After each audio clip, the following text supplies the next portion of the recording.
គេថយក្រោយនេះអត់ដឹងថាអាចដួលឲ្យលាក់ឬក៏យ៉ាងណាទេបងចលោជួយមួយមក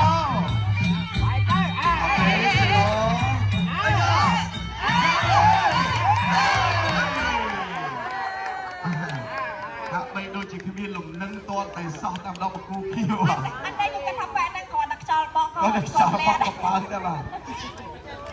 ហើយជាខ្វះធម្មពលមកតែតែឡើយសុំថែមបន្តិចទៀតណាបាទ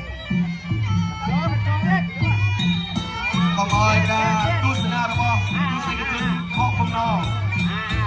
យ៉ាចលោស្ដាប់ពីបង្គោលក្រហមញាក់ឆ្វេងពីបង្គោលខៀវអីចាខោស្ដាប់ពីបង្គោលក្រហមហេបាទទុកលំនឹងបង្គោលខៀវបីដូចជាចេញសោះដល់ហើយបាទអីចាខ្វះដៃស្ដាប់ហេអូខេបាទពិតជាអស្ចារ្យបង្គោលខៀវនេះបាទបង្គោលខៀវហាក់បីដូចជាទឹកដេញប្រ